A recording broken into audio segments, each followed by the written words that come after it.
Good day, Internet. Good day, Good Internet. day, Internet. Hey, Internet. Good day, Internet. Hello. How you Now- been, Internet? Good to see ya.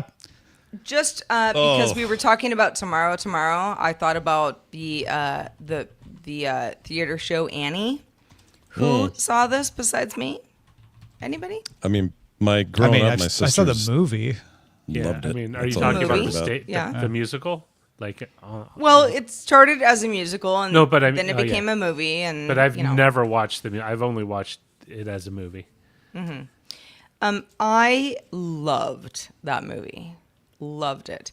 And the thing that I loved the most about it was that who was the guy, you know, that in Daddy like the Warbucks? rich guy's house, not Daddy Warbucks, but the guy that like was like, "Oh, I'm a Oh, magician." no.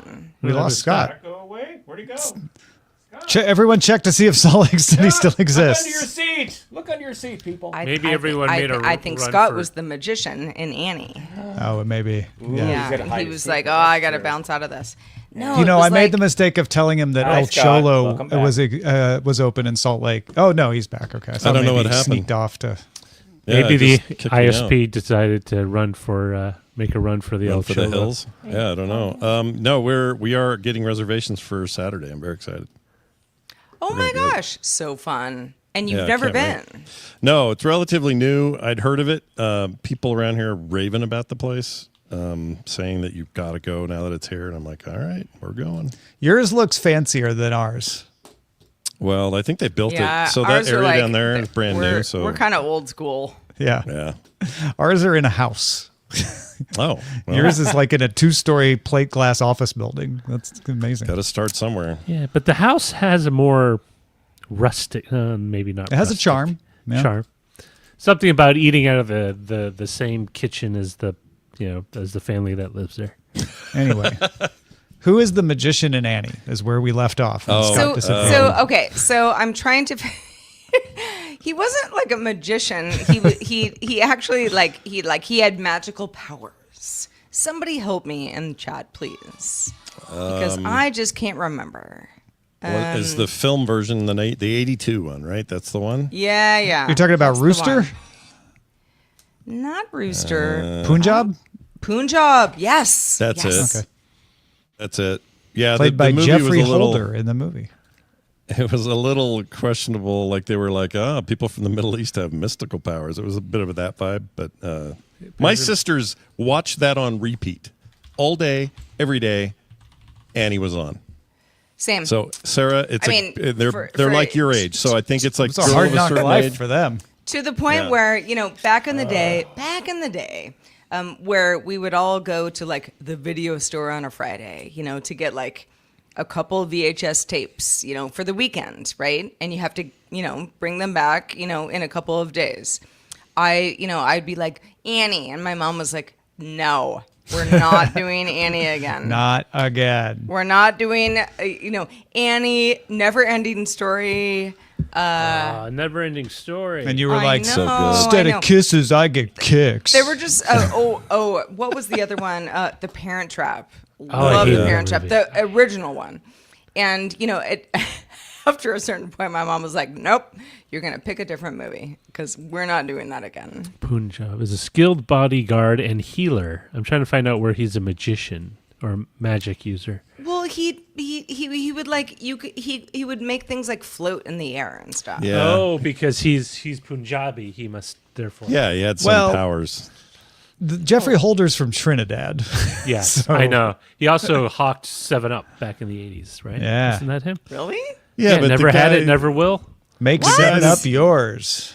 Wow. Did not You had a realize. lot of. You had used to work the Indian character in Number 5 is Alive, or what's that movie called? Johnny Oh, Five. yeah, that Johnny was, what's his Five. name? Short He was- Circuit. Short Circuit. Yeah. Short Short Circuit, Circuit. yeah. That guy was a white dude.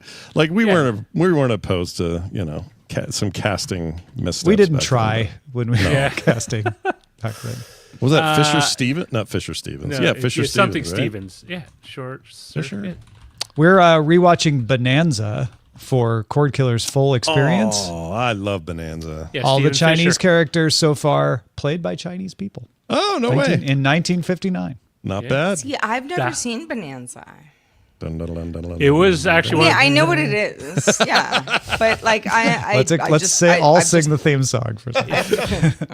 if you remember, well, I mean, it was interesting because there are very few roles for Asian American actors, and so they tend to glom onto things. That And were Mickey very Rooney typecast. took most of them. Yeah. He took the big one, right, as the neighbor. Mickey Rooney and the other guy. Can't But remember what his name. was the movie Kung Fu? Remember Kung Fu with David Carradine? Oh, yeah. Obviously starring a white guy being like a white guy who was raised in a Shaolin temple. But that was like a huge well of work for a lot of Chinese American actors. You could like, oh, I remember him from an episode of, and you'll see him all. Yeah. MASH, MASH. too. MASH would use them over and over. Yeah. Yeah. Although Star they were Trek. most of them not Korean, but they were all Almost playing Korean. never. They were almost always Japanese or Chinese. maybe Chinese, yeah. But there were very few Korean Keiko. actors. Keiko from Deep Space Nine was Klinger's, I can't remember her name now, from MASH, and she's 2-minute Chinese. warning. 2 minutes. Was she also on Night Court? Like, what's his name's wife? Or am I thinking of a different actor? I don't I know. don't know. She's great in Three Body Problem. She was good in that. Yeah, and she Does was in, anyone know where David Mulan. Carradine died? Yes, in a I didn't know he was closet. dead. Was he? Did he die laying down? He is Okay. deceased. I definitely don't know where. I unfortunately do, but I don't think I'm allowed to say it on the air. It's not Forest Lawn. Well, I mean, that I wasn't bringing it up because it was going to be something crazy. It was Bangkok, Thailand. Yeah. Oh. The details. Is there of which more we- to the story? Oh, I was yeah. going to say, I thought we were being even more specific. Oh, yeah. I So thought did like I. maybe he was in the middle of something. Yeah, Honestly, yeah. Bangkok, Thailand dying, that's something I think I've always imagined Steven He died in Seagal 2009. kind of Yeah, does it's there. been about Kill Bill. Great in that. I mean, He was Kill shooting a Bill film 1 and there. 2. 1 and 2. Two yeah. of the best movies ever. His He was brother shooting a Keith film still called working. Stretch when he went to Bangkok. One night in Bangkok, think so. And that was for the musical Chess. I never My dad realized had that. that on a 45. Weirdly, That's such a I great had it on a album. CD for some reason. Or You CD, did? it's a puck, yeah. Such a good Chess, album. the Yeah, musical. And that's the only for some song reason, that my anyone dad was like, remembers. "This is a really great song," and I was like, "Is it?" It's like, Dad, Where's are you sure, Bangkok? Dad? Yeah, all good. That's 30 when we seconds. learned about Bangkok. And we Also, always a think very about nice it. city for other reasons. Of course. BKK, That's right. home of La Lisa. Oh, I was about Black to say kickboxing, but Kickboxer, the movie. Both was in can be true. Bangkok. Yeah. Yeah. Minnie I loved Kickboxer. from Idol, also from there. Yeah. flying knee. Boom, right They have a lot of good musical artists coming out of time. 5 seconds. Have a good show, everybody.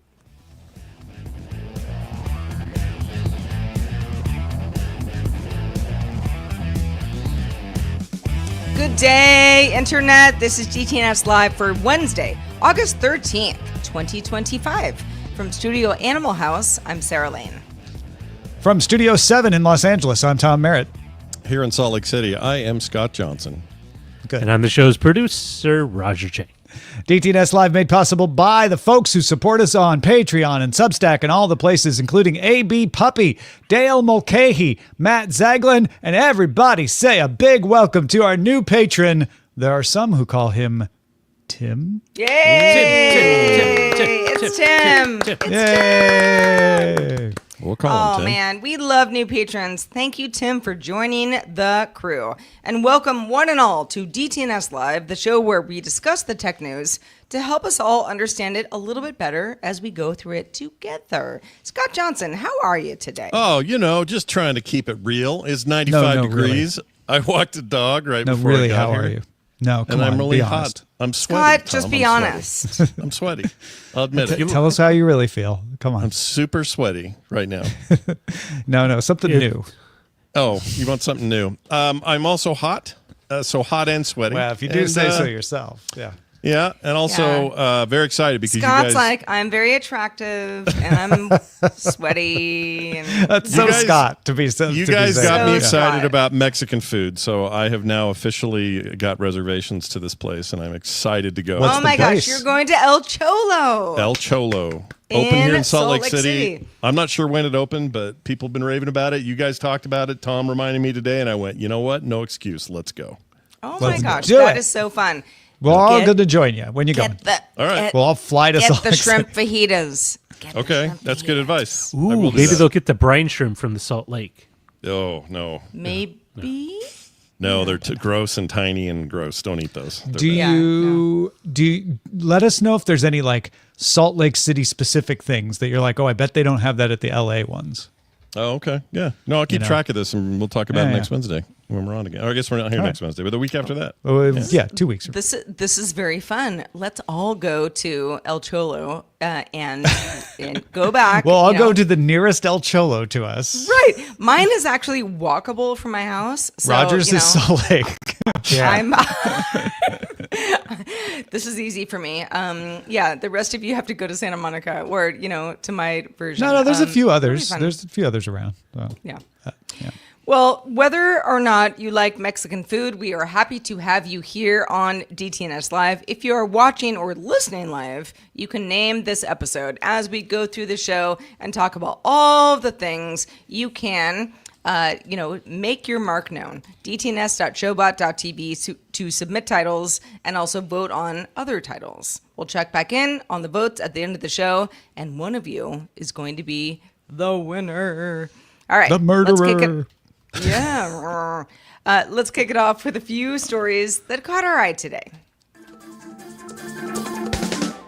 OpenAI CEO Sam Altman posted on X Tuesday evening that the older models have been restored to ChatGPT. Stop your whining. OpenAI had already restored the 4.0 model for paying users. It's now listed in a drop-down under legacy models. And OpenAI has now created a toggle in settings, also for paying users, called Show Additional Models. If you go in and turn it on, you get O3, 4.1, and 5 Thinking Mini, unless you're on the $200 a month Pro plan, where you also get 4.5. And apparently that one's really expensive to run. OpenAI also now gives you the option to choose between auto, fast, and thinking models for GPT-5. I think on the surface, I feel like this sounds complicated, but for those who were like, no, the legacy models worked for me, I think there are a lot of happy people today. Yeah, if the legacy models did what you were doing with it, and because this tends to be fast, the legacy models tend to be much faster. Why wouldn't you like to? You'd want to have that stuff around. Where it gets confusing to me is all the numbering and the weird naming conventions, and the 03 or the 03 and the 40 little lowercase o. Yeah. That's where GPT drives me crazy a little bit. I know OpenAI. everybody's got a different experience, but I have found 5 to be faster and better than the previous models for what I use it for. So I am having the experience OpenAI intended, but I know not everybody was. So I'm glad they did this. Sure. Yeah.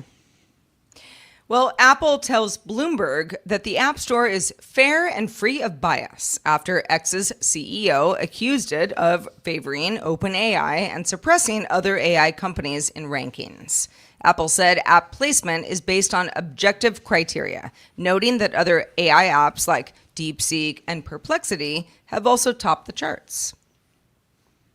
Yeah, I've noticed this yesterday. I'm trying to think how I noticed it. You noticed that they place things based on objective criteria. No. So I went in. I'll tell you what I did. I went in there searching for Perplexity.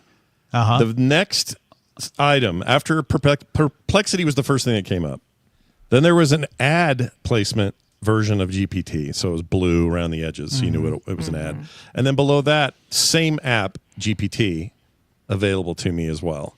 It did feel a little stacked in GPT's favor. Now, I'm not saying it is, and I'm not saying Was they it aren't. ChatGPT or just It was a ChatGPT. It was their actual it app. was OpenAI. So, okay. Gotcha. Yeah, OpenAI still. So I don't know. I mean, and then after it's that, the most Grok, popular one, though. So, yeah. Oh, so Exactly. Grok was second. That's was kind of second by after the order of ads. popularity, basically. Yeah, and then after that, Gemini. After that, I think Microsoft's Copilot, and I think that roughly. Oh, Claude was in there, but it was lower. So it was kind of that order, and honestly, it did feel like the popularity order, which I think that's what people. I think we want that Yeah, that's what I. as a user. I mean, and I don't know. You could get. I guess you get accused of favoritism. I mean, if because, ChatGPT wasn't at the top, I'd be like, whoa, that doesn't make sense, right? Because that's what everyone is using the most. Not that there aren't other options. Of course, there are. Perplexity, DeepSeek, and many more. The whole idea with X is that Grok, as according to X, is really, really popular, yet wasn't, in like the top 5. And guess what? It is. Stop your whining. Yeah. There you go. All right. On that note, speaking of LLMs, the Financial Times reports that Sam Altman and OpenAI are co-founding a new brain-computer interface company called Merge Labs, putting it into direct competition with Elon Musk's Neuralink. The startup is valued at $850 million, with the initial funding coming from OpenAI. Why just Neuralink? There's also a ton of other people doing BCI. Some of them are well ahead of Neuralink. Yeah. Just who's getting the press, you know? Yeah. Yeah, it's like the direct competition thing. Let's talk about synchron. Let's talk about precision neuroscience. Let's talk about emotive. There's so many of these things. Nintendo. I do think that Sam Altman probably did back this partly because he wants to. He wants to tweak someone's nose. He wants to needle, but yeah. It's, I haven't it'll heard be that interesting term to in a see. while. Yep. No. You know, when I have extra money, I mean, I maybe splurge on a $2 lottery ticket, but Poor synchron. I'm more interested in like who.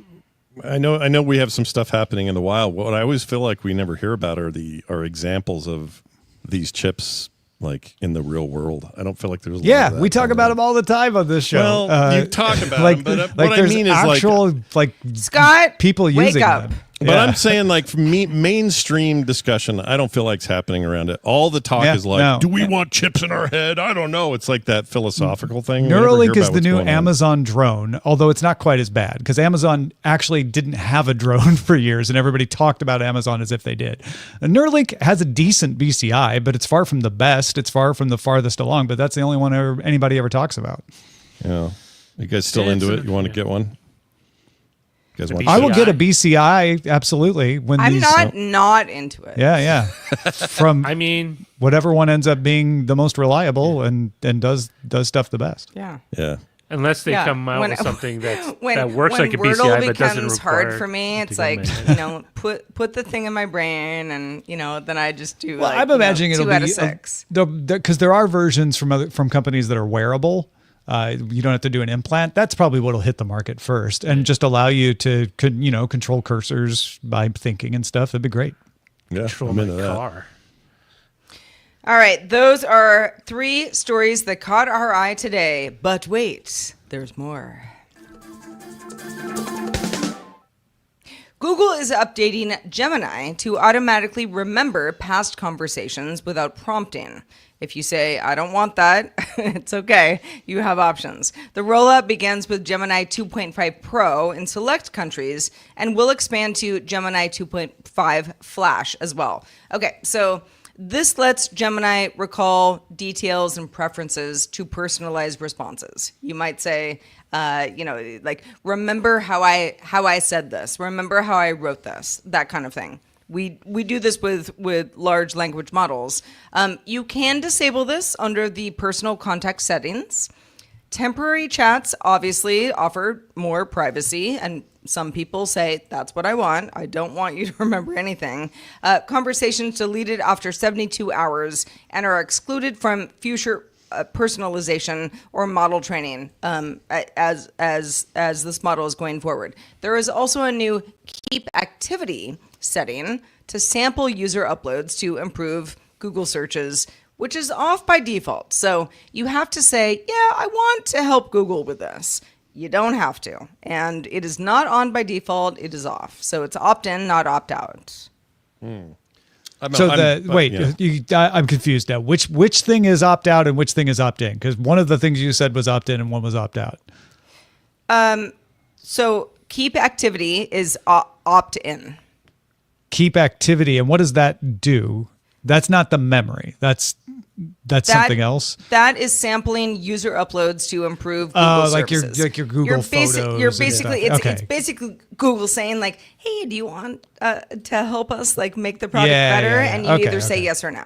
So that's all by default, but you can opt into that. The memory is things you type in, things you say to it. The conversation. And that is on by default. Got it. Right. That is. Which is true of most of the other LLMs that I use anyway. They are doing that now, and now I'm used to it. So I kind of am glad to hear that Gemini will be doing that. I don't use Gemini that much, but that'll be good. The other thing about the opt-in stuff, I uploaded a spreadsheet to Gemini 2 days ago, and I wanted it to do an analysis of the data there, give me some charts and stuff, and it did a fine job of doing all that. But what this means is if I opt into that upload and the data in that upload is, they can use it. They can train on it. They can look at it. They have it. It may not be important, but that's what people need to know, I think, is if you're going to opt into that, don't say, hey, here's a picture of my left butt cheek. Right, Does this or look like cancer I to really you? hate my neighbor, and I'm going to do something terrible to them. Can we sample Yeah. this to train? Yeah. Yeah. I mean, I wouldn't be saying personal private stuff to a LLM regardless personally, but I think that this is important from a file standpoint, or there might be other data in a file you forgot is even in the header or metadata of a PS or like a PDF file or something.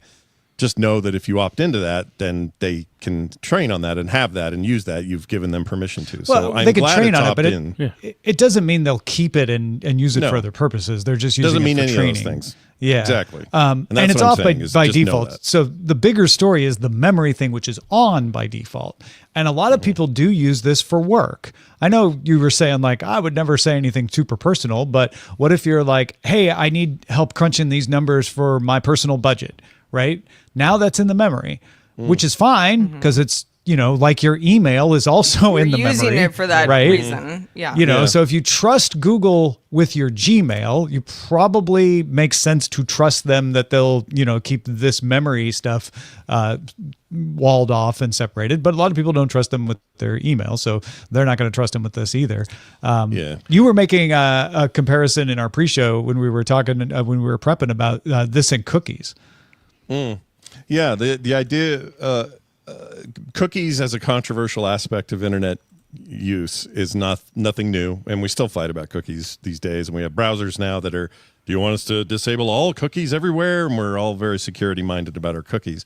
But the truth of the matter is, even people who complain about cookies, they're being used in ways that they're maybe not noticing, but that are helping them every day in their internet life. They just don't realize that not having to re-enter a bunch of information every time you go somewhere, or remembering the state of things when you last left, those are things you like. You just don't realize it's cookies doing it.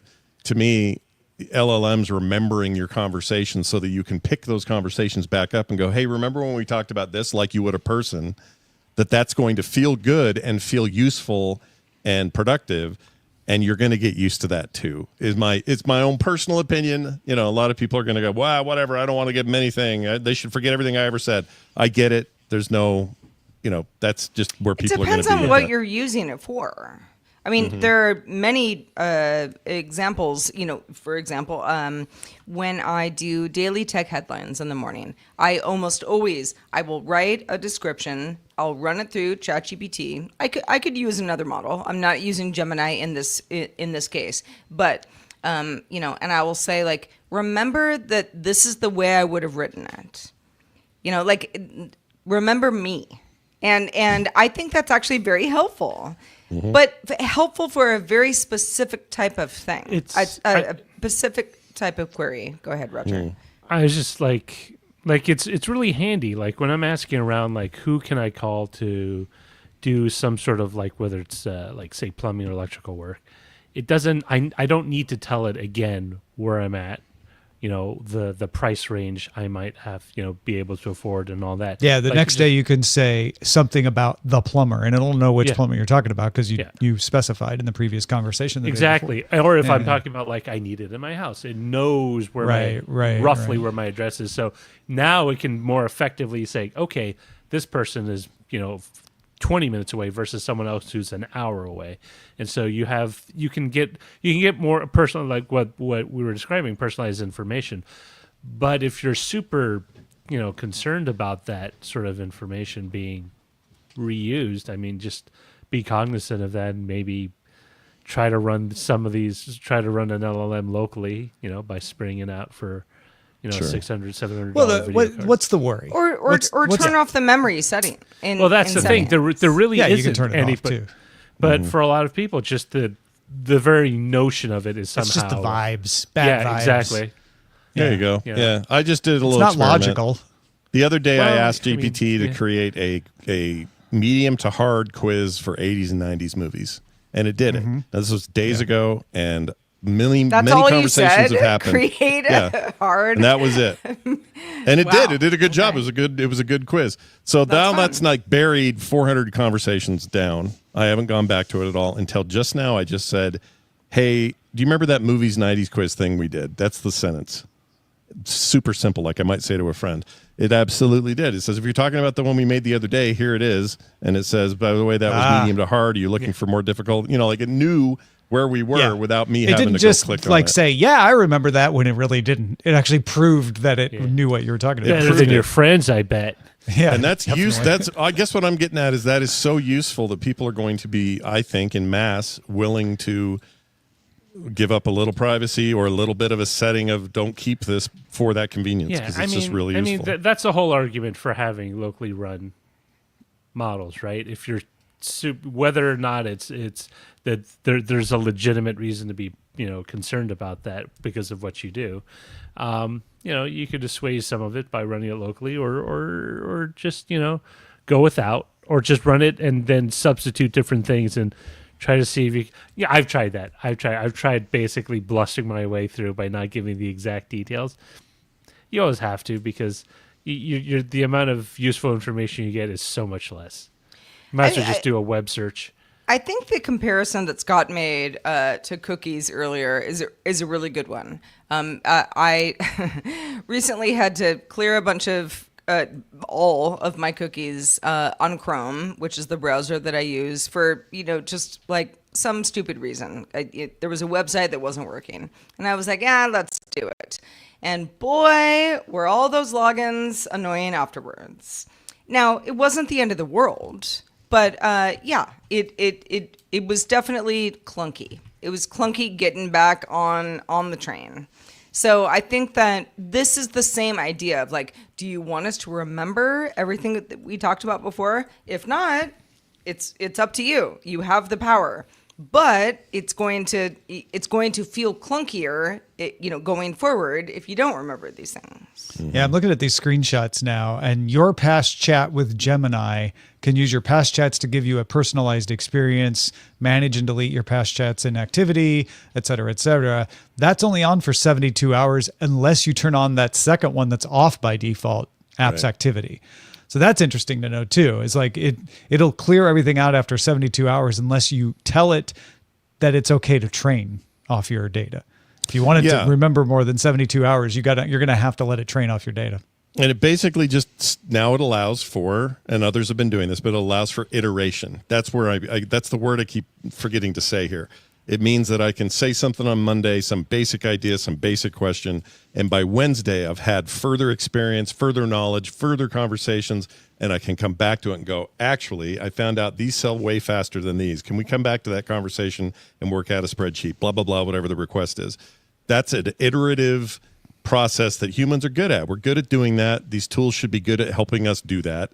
That's why I think this is going to, most people are going to want this. There's a day where it's just how we do it, and Google won't be opt-in. It'll just be there. There's also an incognito mode called temporary chat. If you have on the remember me, but you're like, I actually don't want it to remember this thing I'm about to ask, you can go to the temporary chat. That's interesting. That's cool. Delete it after 72 hours. Yeah. No, the temporary chats don't appear in recent chats or activity at all. It's like a Do they? cognito web search and or aren't used to something, train right? models to help respond to you and keep. Temporary chats are saved for 72 hours. You're right. That's not temporary. I said this already. No one listens to me. But what is the temporary? Their definition of temporary is weird. That's not temporary. Because the other Temporary ones should already be- stay for Scott, 72 don't you hours. sometimes sleep for 72 hours? Oh, those I are was the just best naps temporary- ever. I That's was just a nap. temporarily asleep. Yeah, I guess so. I don't like that. All right. Moving on. Temporary chats don't appear in your recent chats or your keep activity setting. Okay. All right. But they delete it after 72. All right. Are we ready to talk about watches? Sure. Do it. Okay. The Pebble Watch is back, and we got a pretty good look at it. So what is the scoop, Tom? Yeah, if you missed it, Eric Minjakowski is bringing back the Pebble Watch with its e-paper screen and everything. He even was able to get the rights to call it Pebble. If you heard about it before, it was called the Core. The company is still called Core, but they got the rights to name the watch Pebble. So he did an episode of his podcast, which is really just a YouTube video and a blog post. He calls it tick-tock, as in T-I-C-K, like the tick of a watch. Oh, that's clever. That's clever. TikTok. Michigovsky gave an update, showed off the Pebble Time 2's design. He called it a final design, but he also said there's a few things they still need to change, but mostly it's there. Showed off a black and a silver version with blue or red accents that are a polycarbonate stripe in between the stainless steel casing material. That's to help the radios work better. There's also an RGB LED. He showed off a bunch of the old classic Pebbles, and to my mind, they kind of look like the old Pebble steel. You'll be able to customize the backlight. So the backlight, because it's RGB LED, can change automatically throughout the day. There will be a compass. There was a compass in the Duo, but not in the Time 2. And people were like, why is there not a compass? He basically was like, because nobody ever uses the compass, but I found a cheap compass, so I'm putting it in because some of you seem to want it. We'll see if anybody uses it. You can pre-order the Pebble Time 2 right now. It's $225. They say they hope to ship it in December, but they hoped to ship the Duo 2 in July, and they haven't yet. Now he's like, maybe end of August, maybe September for the Duo. But there's a survey coming if you pre-ordered the Pebble 2 Duo that will let you change your order to the Time 2. But he's like, don't cancel your Pebble 2 Duo until I send the survey, or you'll get knocked to the back of the line. Well, there's a whole bunch of things there. Go ahead. Sarah. The whole smartwatch thing is like, I mean, there are many companies who do this. I currently wear an Apple Watch all day, every day. It's actually charging in the other room, so I don't have it on my wrist right now, which is weird because I have it on my wrist all the time. It used to be the Fitbit before it was the Apple Watch. I've never had a Pebble Watch, but I think more choice as far as a wearable, especially like a wrist wearable, is a good thing. Yeah, I agree. What I really like is the battery life. I like 30 days of battery life. I like the technology. I like everything around this watch, but I just feel I can't shake this since Tom was on TMS talking about it. I can't shake the idea that this feels a little bit weird. And by that I mean it's like, all right, Google bought Pebble and then really didn't do much with it, and then said to the guy, well, you can have access to it again, that's cool, go ahead and have it. This isn't even that he's using the name Core, which also conflicts with the podcast I make, but it's not that. I see what this is really about. It's just this feeling of Scott's like, got all a bone right, to pick. are you guys doing okay over there? Like, I kind of am interested in this, and I think if I was looking for a watch, I would consider it. But it's just kind of like, well, in his personal blog, you explain why orders aren't shipping, and boy, if you paid that price now, that may not be your final price. There's just a lot of weird stuff going on. So I would prefer things be a little less up in the air in that regard. But overall, I think this looks like a nice watch. It's a chicken and the egg situation, though, because if he doesn't talk about it and let people order it, he doesn't get the buzz and he doesn't get the money in to ship it. Yeah. And so he was trying to be honest by posting on his blog and saying like, okay, we meant to ship by July, but we told you we might miss it and we did. Here's why. Like, it's the bane of transparency is your reaction. Like, as soon as you start telling somebody what really happens, they're like, well, it sounds like you're not very organized. Right. And I'm trying not to get too hung up on that because I don't think that's a healthy way of dealing with any products that may or may not serve us. But I hope they work it out because I am actually interested. I just want to get to the point where it's like, here's the website, here's the watch, they're available, go. Maybe I want that. And all of this posting and discussing is meant to get him there, right? Mm-hmm, but he needs enough people following and talking about it and willing to pre-order it so that he can actually get all the parts together. That's why he did the video, so he could show, like, we've built 2 of these. Like, it's a real product. It works. Here, let me show you. You know, we just need to get the supply chain stuff worked out and figure out how to make it at a time when supply chains are more difficult than ever. Yeah, things are kind of a mess that way right now. Yeah. So.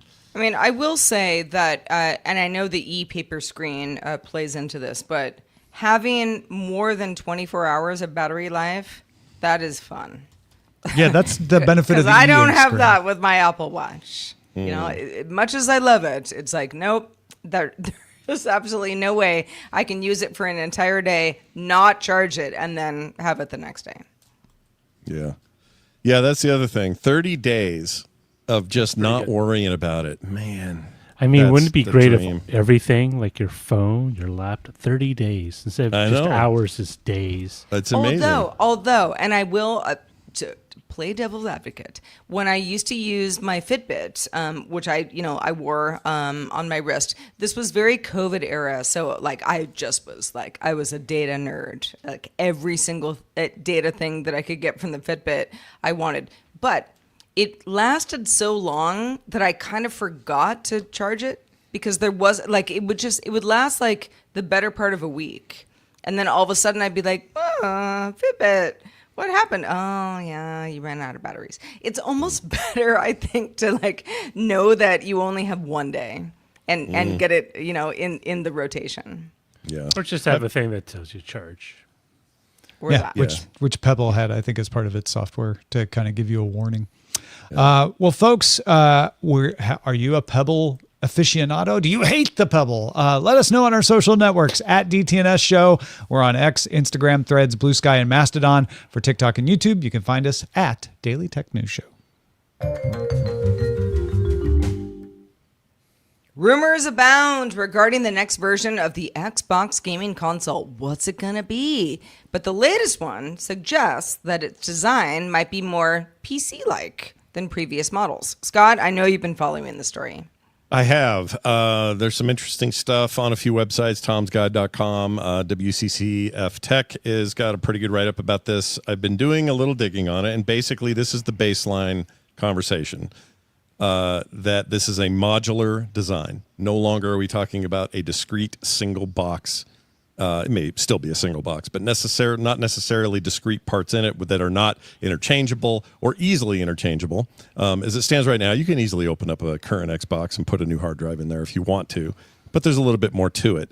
The rumors circulating around this thing are talking about a update that looks a little bit more like this, and it's probably not going to be cheap based on these specs. The GPU die is rumored to be around 264 square millimeters, more than the PS5 Pro. So in theory, we've got a better footprint there, with a CPU pairing of 3 times Zen 6 plus 8x Zen 6C cores on a 3 nanometer node.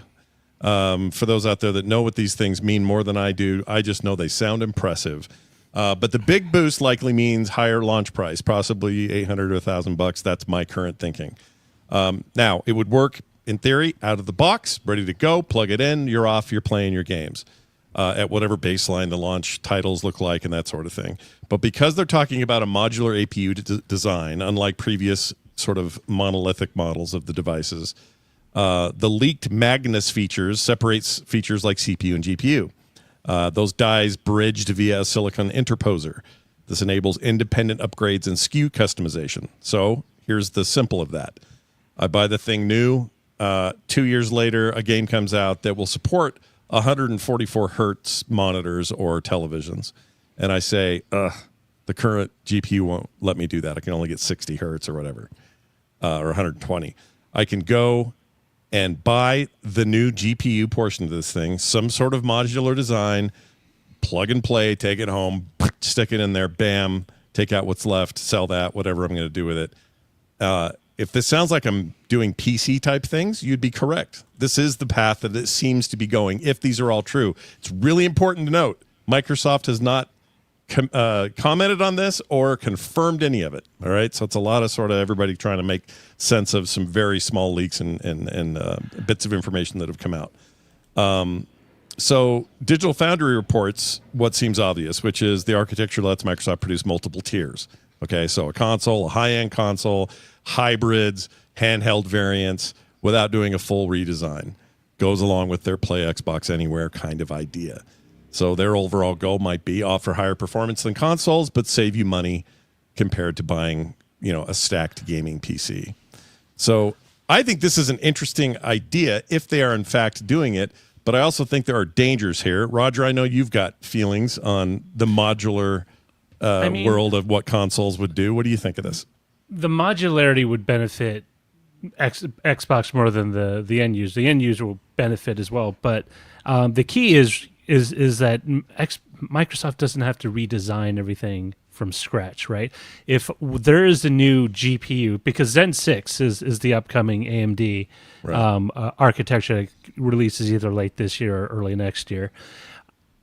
If they come out and they have new GPUs, whether it's a new Radeon, whatever generation, they can integrate that with the existing die, and they don't have to come out with a completely clean sheet design. Plus, because it won't be monolithic, you might have better yields, right? You don't necessarily need to for people who don't understand, when you talk about a monolithic design, chip design, that means everything is etched onto the same piece of silicon. When you go to a chiplet design and you use an interposer, which is essentially is a bridge that connects all these disparate components together, you can make the different components on different fab processes and then combine them together in the actual final production assembly into the final chip. But that gives you flexibility on what you can include. And for Xbot, that just means they could potentially follow the model that we've seen with tablets, with phones. You have your low-cost, low-end phone, you have your flagship, and you have your in-between. You got a new GPU, you got a new processor. You can integrate that and do that first at the top. And so what you will have ideally for them is you can spread the bet. Instead of everyone having to spend either $600 on a new console and you get the Pro or the Ultimate Edition, or you live with a cheaper version, you can have more increments, so you can sort of match people's ability to spend with the experience that they want. Yeah, exactly. The only so we're not talking about modularity as in like the framework laptop. We're talking about modularity like chiplets, where basically you get the cost advantage of putting it all on one die without the inflexibility because you're using chiplets. If I'm understanding you right. Yeah, exactly. And so this modularity and construction will benefit Xbox or Microsoft Xbox because again, it's not like you'll be able to go swap out chiplets easy. But they will be able to crank out the next iteration of the device in 2 years, and this you get a bump in speed, you get a bump in graphics. It's going to be have to redesign everything from scratch, and it's going to be more iterative. Now, some people might be annoyed with that. It's like, well, I got the low end version. Now I got to sit them. But that's just like phones and tablets, right? Exactly. Like, I bought last year's model and now I'm stuck. Yeah. Mm-hmm. Yeah, and here's the one downside. So everything you've talked about, I think those are all good upsides. They're good upsides for Microsoft and potentially the end user. Here's the problem, though. We have a culture around consoles that says, hey, Mom, it's your kid's birthday. What are you getting them? Well, I'll get them a Nintendo, whatever that is this year. And they go to the store and they buy it and they plug it in and they never have to think about it again. They might get a game every couple of months or whatever it is they do. Let the kid play Fortnite, buy a couple of skins. They just don't have to think about it until the next time there's like a whole new reason to upgrade the thing. And that's usually a next generation. Well, in this case, Microsoft's really, if this is all true, they're proposing the idea that you won't need to wait like that you'll be able to do these incremental changes to improve your gaming experience. And for tweakers like me, that sounds great. I'm stoked. But for that mom, it could be a little confusing. And for some console purists, they're going to be like, this is weird. And mid-cycle things don't work. And we've already proven this out. Like, there are going to be some complainers out there. But I do think there is a cultural shift. It's going to happen at some point. Like, we're going to get away from these models entirely at some point. But right now, it may just be a little confusing for some, and that usually means people don't spend their money on confusing things. And that's the thing, is that's you hit the nail on the head, Scott. It's like you run the risk of confusing the consumer. Well, before there was just the really expensive Xbox and then the affordable Xbox. Now you're telling me that they got everything in between. Wait, Sounds there's a great. new Xbox already? It's like, well, no, not exactly. It's just a faster chip. And, you know, for the devs, what are they going to do? They're going to we got to target the base model because we got to assume that that's the majority of the installed base. And so you have that, and then you can do all your doing it all in the cloud anyway. But then, you know, and this is the thing. Like, I think Microsoft is trying to basically build in a bunch of systems. So, hey, this whole idea about play anywhere and play on anything, maybe it's not working out. We saw some that it just feels like a bunch of just like approaches to ensure that if something doesn't work out, they still have momentum moving forward. I think that's well said. I think that if they're smart, they will figure out a way to make it seem like the differences in the beginning are just here's a box for your TV, here's a handheld, and maybe that's even it. Here are these two things you understand: on the go and not on the go, or on the go and lesser on the TV, like a Switch works. Oh, no. Or here's the big beefy one, and then leave it at that, and then let it just be known in the documentation or the marketing that it's like ready to go day one. Go for it. Go buy it. Buy your dumb box, quote unquote. But then later, maybe you can do these things, right? You can upgrade if you want.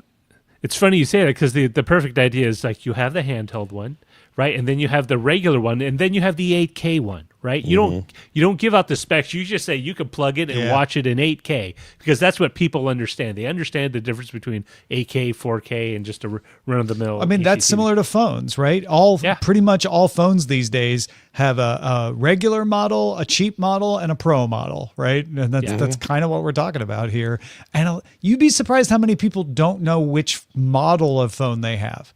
Like, I have an iPhone. Which one? I don't remember. It's like a 13 or a 12. I don't know. But it works. Yeah. And what's great for this is if once they get away from the idea of generations of consoles, they can mix and match to whatever the market demands, right? Like, we can put a faster process, same GPU, but that means now they can do, X amount of multiplayer locally or whatever.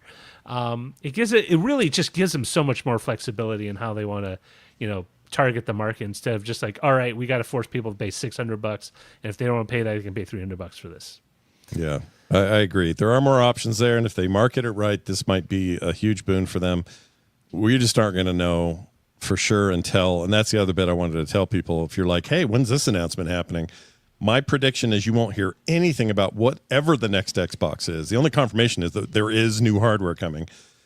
We won't know anything about that until next year at the earliest. So I think next year you get an announcement during one of the summer fests or something, and then 2027 is what they would eyeball for a release, which would put them 7 years after the release of the former models, which sounds crazy to even say those words, but that's where we're at.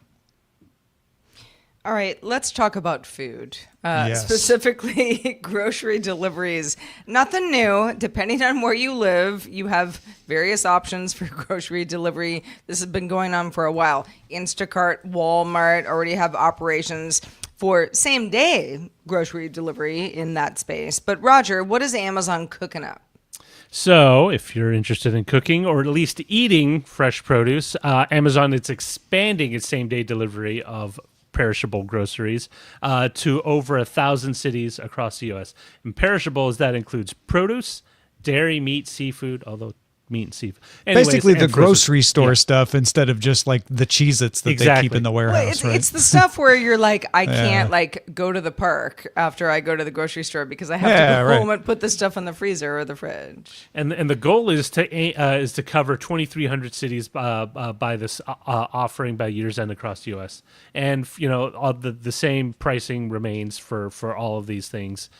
Free same day delivery on orders for $25 or over. For Prime members, and non-Prime members will need to cough up $13 to get it. But I find it interesting that like there was that one Wall Street Journal article saying that like not Microsoft, Amazon, another big tech company, can't seem to get around physical retail stores or physical stores to work as well as their online model. And this could be just like, well, we got all these stores, we have this, why don't we just leverage that for delivery?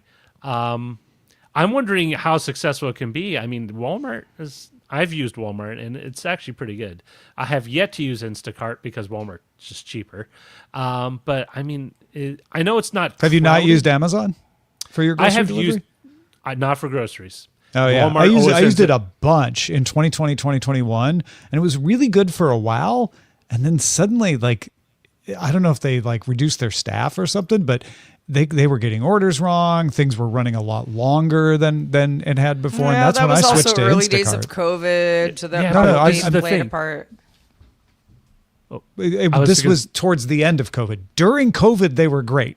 Once COVID started to recede is when they started to like not be as good anymore. Like, and I'm like, oh, I guess they're just not taking this seriously. I'm going to switch to Instacart, which is much more reliable, much better communication, better at substitutions and all that kind of stuff. So yeah. I was surprised to see this story saying Amazon is doing well enough with their stuff to want to expand it.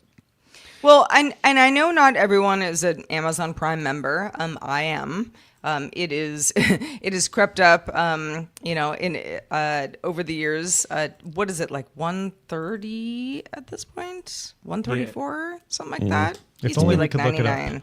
99. So it has gradually crept up as far as what you pay 140 annually. 140, yeah. So yeah, but it feels to me like what I get from being a Prime member is well worth it. Now, your mileage may vary. Lots of people don't want to be Prime members. You're not buying all that much stuff on Amazon. Sort of the shipping and and certain discounts don't apply to all. For me, it's great. I'm really close to grocery stores, near me. And I also like to get out of the house. Not to say that I don't like to have, grocery delivery. That has been very, very helpful for me in the past. But I think it really starts to matter, what is your lifestyle? Are you going to the grocery store? Are you not? Is your fridge bare? That kind of stuff. And that's where stuff like this, as a Prime member, would make a lot of sense. Well, I mean, it's not even just regular groceries. It could be that, like, hey, we just got back from vacation. The kids are pooped. I'm beat. I just need something to make their lunches for school for the next 3 days. Instead of me going out, I can do it. And that's where I think that I found that out during the pandemic. That's where Walmart, believe it or not, was super beneficial because I think a lot of people would agree with Well, you. I mean, but like you get the pricing of Walmart with the addition of the delivery charge. So Walmart already has a really good finger on certain food items that are much cheaper. So in the value sense, I feel like I could order a lot from Walmart. And while the delivery fee, is a new charge relative to me going to the store and doing the same thing, I get all the same stuff at the same price.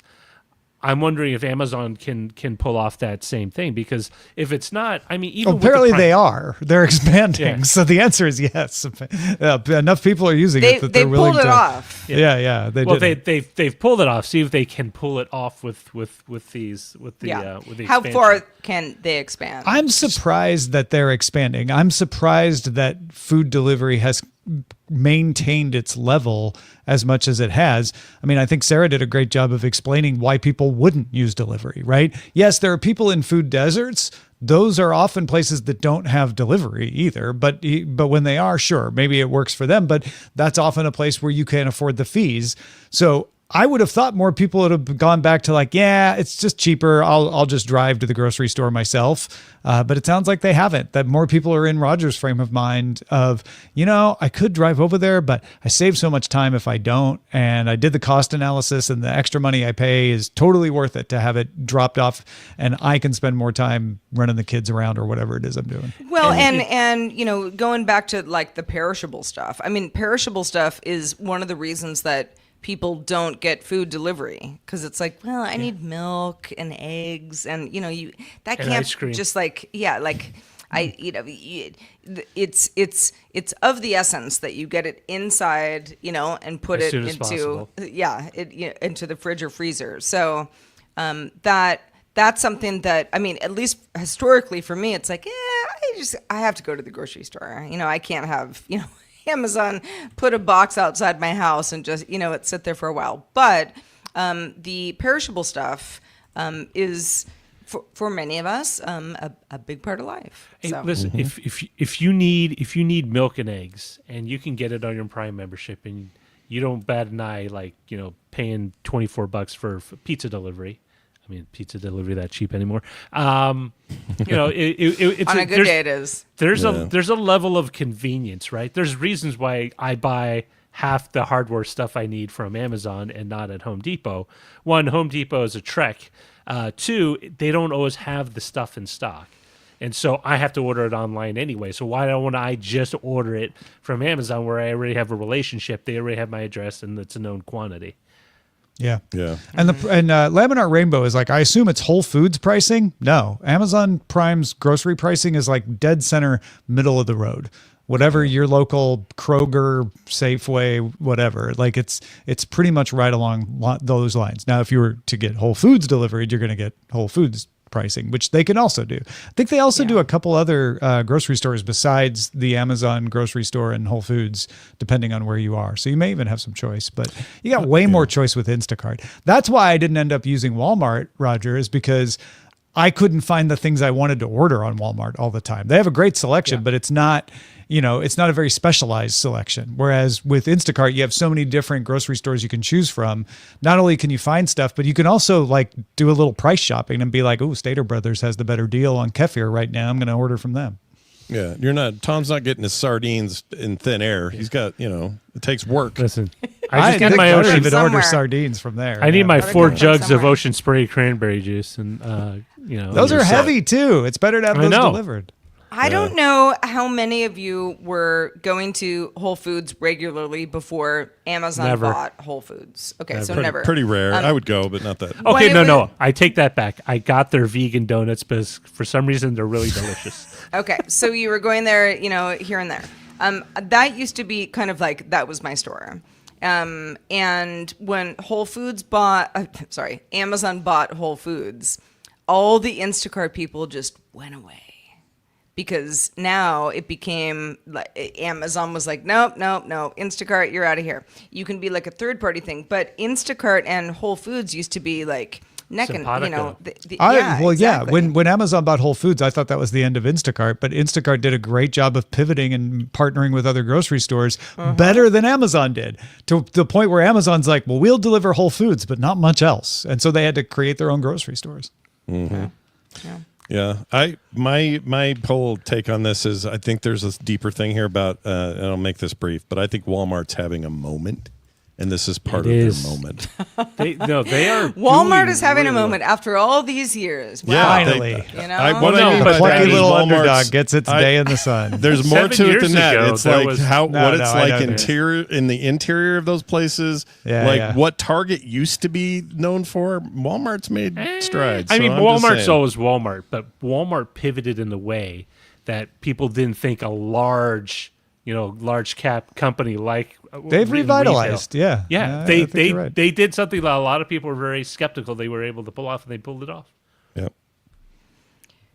Good on you, Walmart. And for anybody who is like, this Amazon delivery story is speaking to me, let us know. Feedback at dailytechnewsshow.com. Speaking of feedback, let's check out the mailbag. Technology is transforming everything about travel. That should be no surprise, but it includes your luggage as well. Chris Christensen has all the details. This is Chris Christensen from Amateur Traveler with another Tech in Travel Minute. The end of the day is when you print out a paper luggage tag at the airport and attach that to your suitcase, maybe on the horizon. I'm seeing a couple different stories. Alaska has been testing electronic bag tags. This is a more sturdy bag tag that uses e-ink. It lasts about 2 years, and you update it with your mobile phone. So you have the same luggage tag for 2 years attached to your suitcase, but then you update it with your current trip. In related news, a high-end luggage company called Rimowa has a built-in e-ink luggage tag on suitcases they're selling. What do you think? Would you use an e-ink luggage tag? This is Chris Christensen from Amateur Traveler.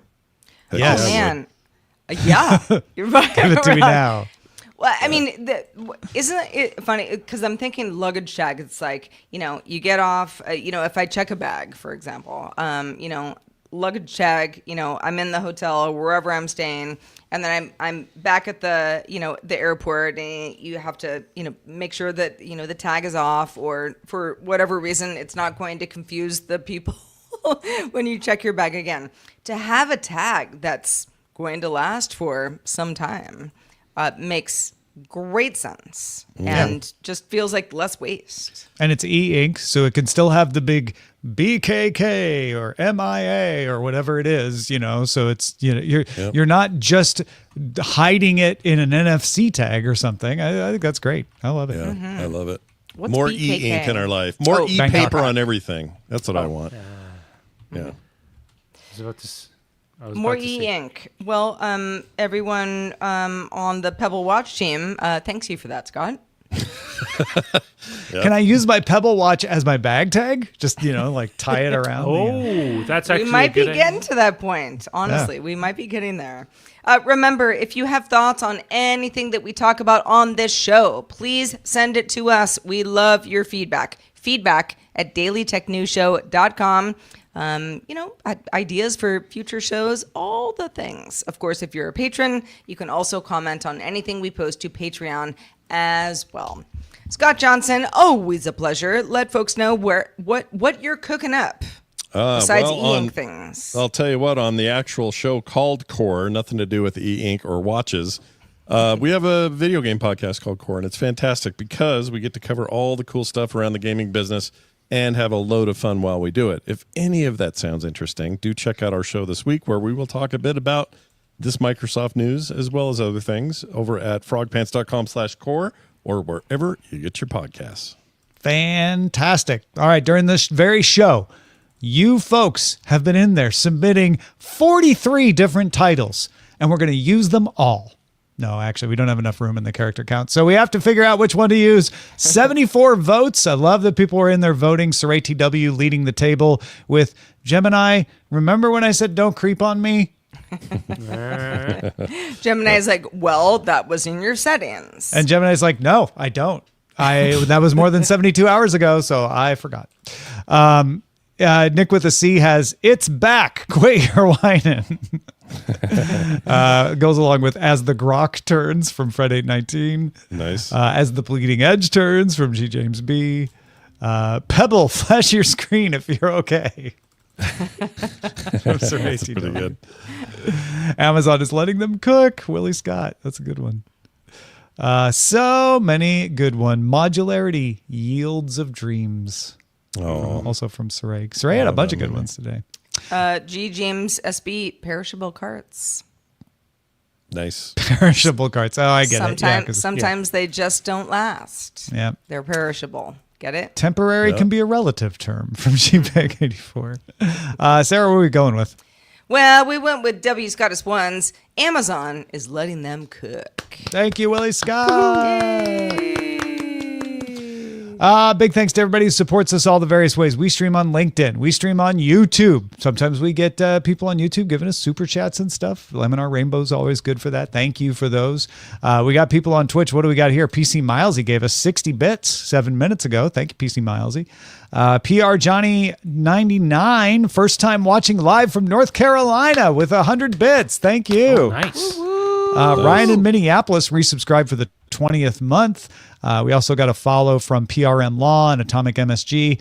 Big thanks to everyone who supports us in all the various ways, including patreon.com/DTNS. I was trying to think. So for less than the price of eggs, you can get episodes of DTNS at patreon.com/DTNS. Think about it. And more and more often because the price of eggs keeps going up. Also, what is the deal with H Mart's egg prices? Have you noticed this? Because I know you go to H Mart every once in a while, Sarah. I love it. Like, yeah. They're like $5.99 at Ralph's and $14.99 at H Mart for eggs. I am not sure. I am not like sure. Organic? No, they're just regular old eggs. They're just eggs. They just, I don't know. They just never lower the price. Maybe the eggs are subsidizing another product in the store. Yeah, it's a loss. The opposite of a loss leader. You know how it's like a dozen eggs, but then you have like the that make it like the 24 egg. I don't know if it's the double dozen, but like 16 type thing. At my corner store, like right on the corner from me. It's like they're the cheapest eggs ever, and they're pasture raised, which is usually like you're paying a premium. Yeah, right. Like, Where are And these corner things stores coming from? always charge a They premium could be- for the Always convenience. for everything Yeah. because it's convenient. You know, and I was Sometimes- like, why are they so cheap? And they were like, I don't know. Don't Probably ask. because they sell the regular sizes, right? When, You when don't they wanna get know. the eggs, there's You don't actually wanna a know. machine that. I mean, makes listen, sure I they're put them all in the from rice same cooker. size. They're fine. We're Yeah. not I mean- we're not complaining. I mean, That's as all long you as need they're to know. not, yeah, it's good. All right, next week is Experiment Week. If you don't know, we do this every year in August. As all of Europe takes all of August off, we take 1 week off in August, and we fill it with experiments. So we've done this before with shows like Behind the Data launched there. The Tech John launched on the very first Experiment Week. So if you want to be in on the first big episode of the next big podcast hit, listen to our experiment next week. We're going to cover the Pixel 10 made by Google event with Android Faithful folks. Nika has a beauty tech show in the works. Roger interviewed Adam Sessler of Tech TV G4 ZDTV fame. Amos caught up with Jenny Josephson and Rich Stroffolino, and Andrea Jones-Roy is going to launch season 3 of Behind the Data right where it started on Experiment Week. It all starts on Monday right here on this feed, August 18th on DTNS. Oh, it's going to be fun. You can watch us live, though, Monday through Friday at normal times, besides next week, 4 p.m. Eastern, 2000 UTC. And you can find out more at dailytechnewsshow.com/live. Thanks to everyone watching and listening. We'll see you again tomorrow. The DTNS family of podcasts, helping each other understand. Diamond Club hopes you have enjoyed this program.